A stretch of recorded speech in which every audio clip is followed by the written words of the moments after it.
Hey, what's up, everybody? What's up, everybody? It's your boy Chris. It's your boy Chris. It's another amazing episode of Financipation. This channel is all about making money, saving money, building generational wealth, and financially emancipating yourself from generational poverty. On this channel, everybody, I give you a six-figure MBA level worth of investing and financial knowledge for free here on YouTube. And the things that people typically spend hundreds of thousands of dollars to learn in grad school, I give it to you for free here on Financipation. And as a guy who has his MBA, I take pride in teaching you how to become rich.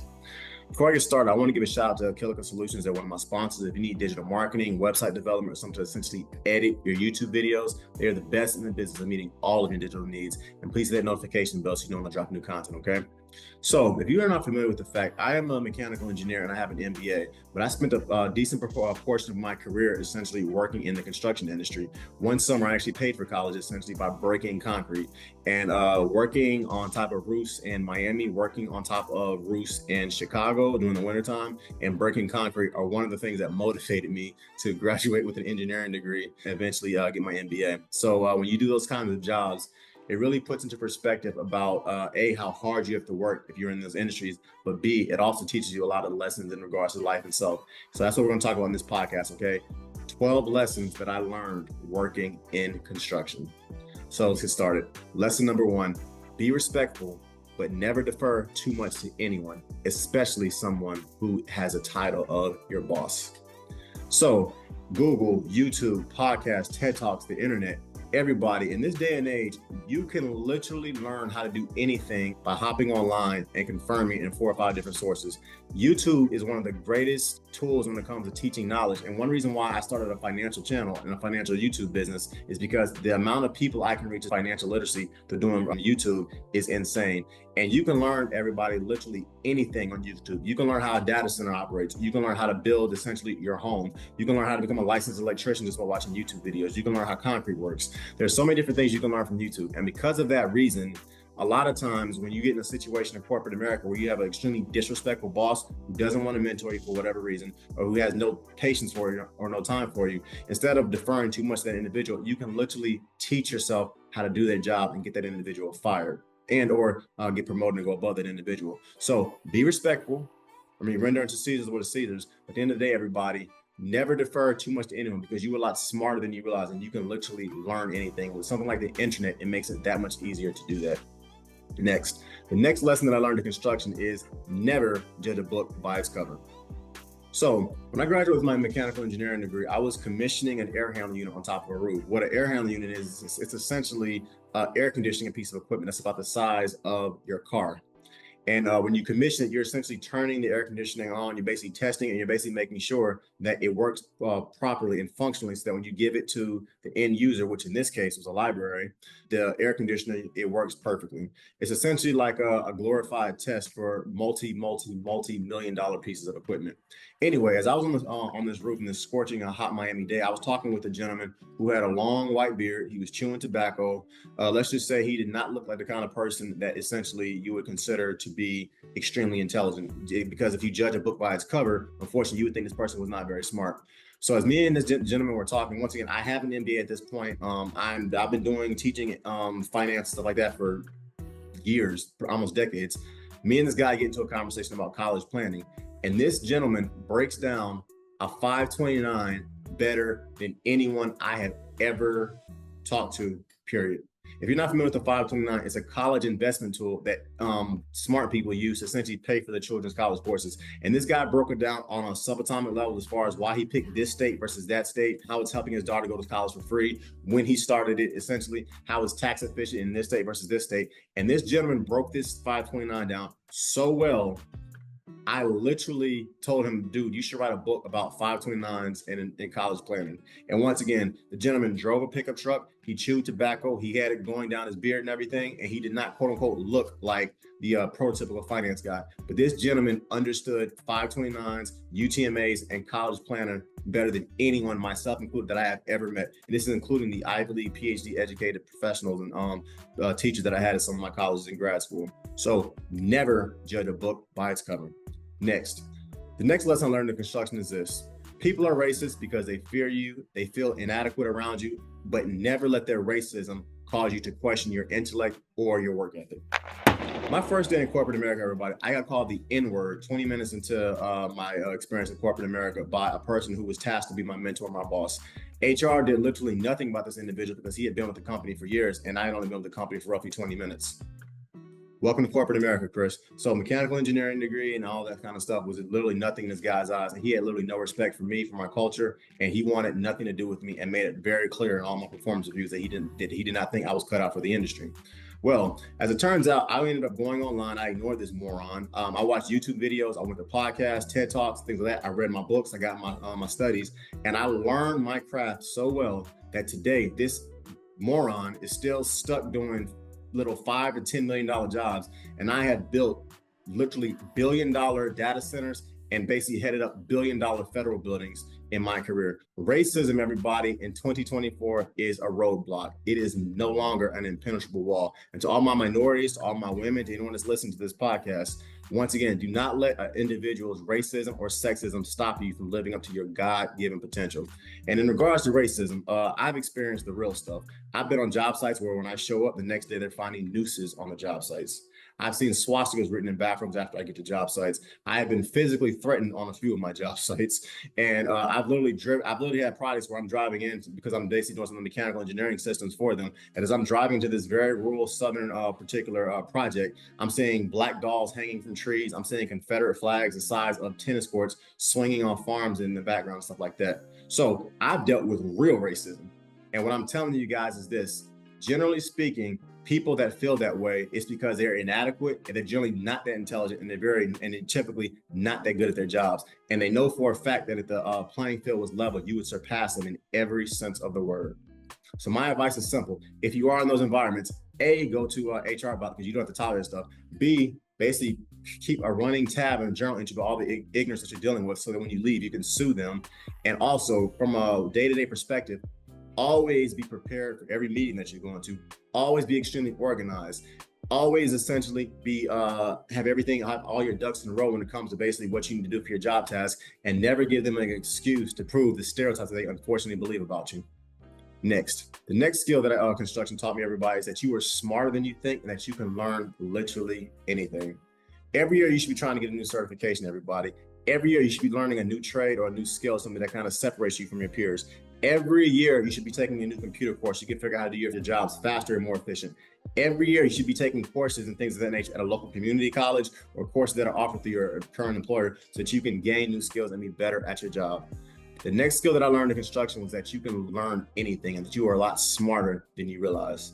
Next. The next skill that I learned in corporate America is that getting fired might actually not be the worst thing that ever happened to you. Let me tell you about a story about a gentleman named Ronnie. So Ronnie was a very hardworking brother. He had his ducks in a row. He was a very intelligent guy. But for some strange reason, the company he was at, he never got the shine that he should. They always put him on remedial tasks. They always sent him from one fire drill and disaster to another. He never got mentored and things like that. And 3 years into his career, they fired him. Kind of interesting because a day after Ronnie got fired, he ended up interviewing with that particular construction company's main rival right across the town.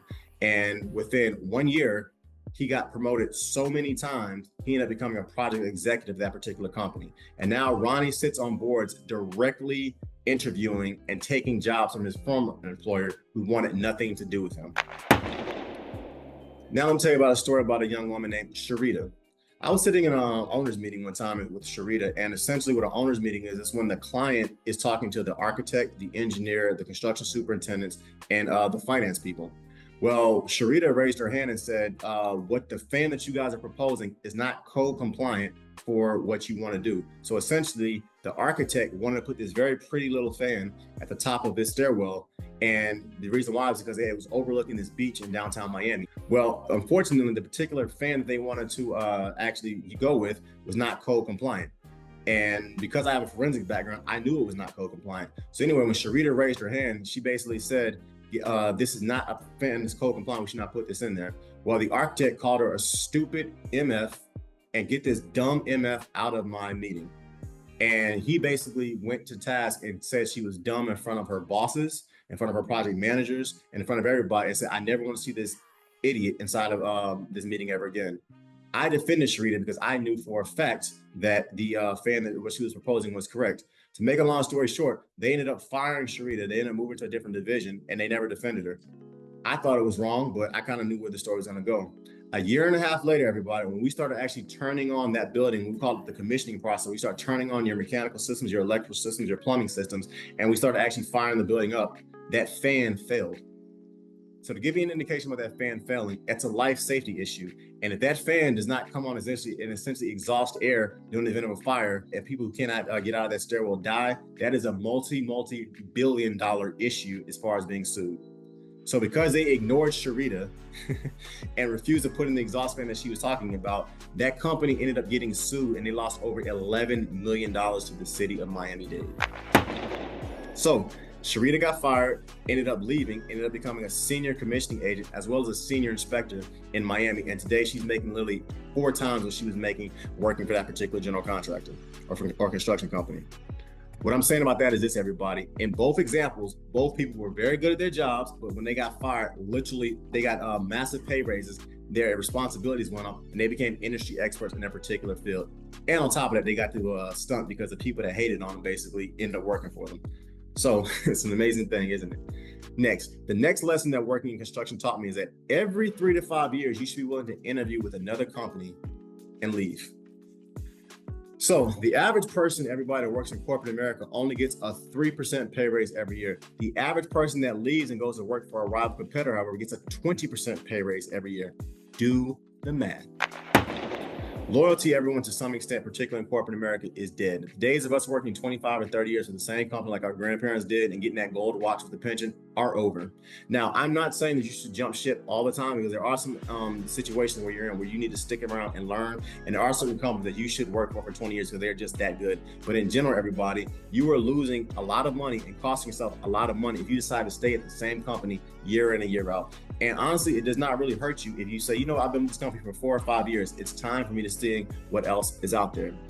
To all my minorities that are listening, if you are working for a company and no one in the C-suite status looks like you, keep that in mind, as that means that there could be a very real possibility that you are never going to be given equity and you are never going to be promoted into the C-suite status, regardless of how much better that you are than your mainstream competitors. Don't get mad, everybody. Get paid. And every 4 to 5 years, it doesn't hurt to simply look around and see what else is out there. Construction taught me that. Next, the next thing that construction taught me is that rich people are rarely geniuses. They're rarely smarter than you, and that poor people are rarely lazy and they're really dumb. As a kid who grew up in the lower middle class, I kind of always knew this, but some of the dumbest, laziest, and worst examples of humanity I ever met in my life were very, very rich people. And some of the hardest working, best, and kindest people I ever met in my life were poor. The working poor, actually. So I've worked on companies where billion-dollar entrepreneurs and billion-dollar hedge fund managers that are literally the scum of the earth. I'm not going to say no names. I'm not going to basically say any locations, but I have literally sat in rooms with billionaires that are the absolute worst examples of humanity I've ever met. And this is interesting because in my industry that I've worked in, I've literally worked directly next to servers. I've literally worked directly next to people that went to prison. They did 15 to 20 years. They come out, they're reformed people. And I found those be better people than the individuals who are billionaires. So what do I mean by that is this: just because a person is rich does not mean that they're better than you. Just because a person is rich does not mean that they're smart. And just because a person is poor or the lower middle class or the working poor does not mean that they are lazy and dumb. Next, the next lesson that I learned in construction was how to delegate, who to ask for help. When you're building billion-dollar data centers, or you're the senior superintendent that's building $100 million federal buildings, or you're the senior superintendent that's building $500 million luxury high-rise condominiums, it is literally too much work for one man or one woman to do. So you have to quickly identify tasks that people on your team can do that they can do effectively so that you can basically focus on the $50 million items. It's one thing, it's like this. It's kind of like never spend your time doing $10 an hour tasks when you're a $300 an hour professional. So quickly identify who your allies are. Quickly identify who the snakes in the grass are that are going to essentially try to get you fired, and quickly identify especially who your enemies are that are most certainly looking for your downfall. Because when you figure out who is who, and they're always going to show you what camp they fall into, basically give them tasks that are going to align with your skill set, and give them tasks so that you can check their work quickly and verify who they are, whether they're a snake, whether they're an enemy, or whether they're an ally. Next, the next lesson that working construction taught me was be careful how you talk to guys, because some people have been to prison and they do not mind going back. I've been on job sites once again where I've worked with men that legitimately went to prison for 10 years for other crimes. And to these men's credit, they were not bad human beings. There was nothing. I mean, literally, it was like working next to a guy that you hoop or you play basketball with. You honestly did not know that about their past until they actually opened up to you and started telling you how they made mistakes when they were younger. But the reason why I say that is this. Every human being, there's a certain level of respect that you should talk to them with. One lesson that I learned in construction was this: be very, very careful how you talk to people. Be respectful to everyone, because some people, once again, have been to prison and they do not mind going back. Next, the next lesson that I learned in construction is that there is no such thing as successes or failures. There's only successes and learning. And if you learn valuable lessons, you didn't fail. You simply learned a skill that's going to help you in the next project. It's impossible to work in the construction industry, everybody, and to not have a failed concrete pour. It's impossible to work in the construction industry and to not have people get hurt on your job sites. It's impossible to work in the construction industry and to not hang the amount of drywall, sheet metal, or facades that you wanted to in that particular day. It's impossible, everybody, to not make mistakes in life. And because of that, when you make those mistakes, as long as you write them down, figure out why you made the mistake and figure out how you made it differently, the next day, the next year, the next hour, when you get to the same project, you're going to know, okay, this is where I made my mistake and this is how I'm not going to make it again. And as long as you don't make the same mistake, your career is going to continue to go upwards. But if you keep making the same mistake and you don't learn from your lessons, you are going to fail. Next, the next lesson that working in construction taught me is that you have to take advantage of every opportunity corporate America offers you and don't be shy about it. Whether it's an employee sharing option center program, whether it's a 401k match, whether it's a company vehicle, whether it's a company offer you trucks if you get a certain promotion, whether it's training that they're offering that's free, whether it's continuing education credits, whether they're basically going to help you pay for a portion of going to college, whether it's getting another certification, always milk corporate America and construction if you're in construction for every opportunity they give you, and never turn down a chance to get training on anything. Next, the next lesson that working in construction taught me is this: working hard is important, but working smart is even more important.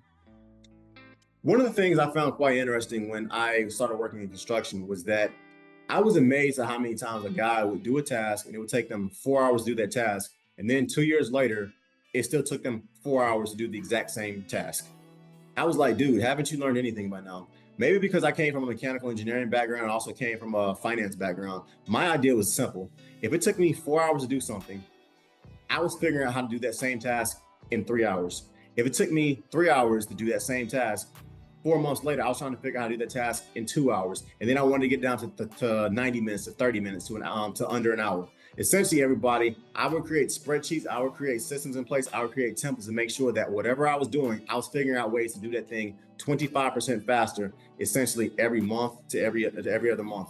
And it would blow my mind when I would meet guys who flat out could not think that way. They honestly thought, okay, if this is how I'm doing it today, I'm never going to figure out how to do it differently. Or guys that would write reports and wouldn't figure out different ways to write those reports faster and create a template for it. So working hard is very important, but working smart is even more important. And always figure out ways to do your task faster and more efficiently. Next, the last thing that working construction taught me is this: never lose your family or your career chasing the bag, because it's very easy to get another job and it's very easy to find another career, but it's extremely hard to find another good wife, and it's even harder to basically get your kids back if you lose them. I can't tell you how many guys that I've worked with who are superintendents, who are medical professionals, who are senior mechanical professional engineers that literally make over $1 million a year, but they have tears in their eyes every Father's Day or every Mother's Day or every birthday because their kids and their ex-wives want nothing to do with them because they spent all of their time working and they never had time for their kids or for their family. Never lose your family, everybody, chasing the bag, and never lose your family over your career. In the construction industry, I disproportionately meet a lot of men who that happened to. Never let that happen to you, everybody. So this channel, everybody, is all about making money. It's all about saving money. It's all about building generational wealth, and it's all about financially emancipating yourself from generational poverty. You can book a one-on-one session with me at any point. The link is below. I am not giving you financial advice on this channel. You must make your own responsible decisions based on the thorough independent research that you do for yourself, okay? Please follow me at www.therealfinancipation.com. Check me out on Instagram, @thereal_financipation. Check me out on Spotify, Financipation, TikTok, Financipation. My Facebook page is Financipation, and check out my financial blog, Financipation, okay? Also, check out some of my digital e-products as well below, and hit the notification bell. Please like, please comment, please share, please subscribe, please hit the notification button so you know when I drop new content. And thank you, Kilica Solutions, for all of these dope graphics. It's your boy, Chris, and I'm out. Peace.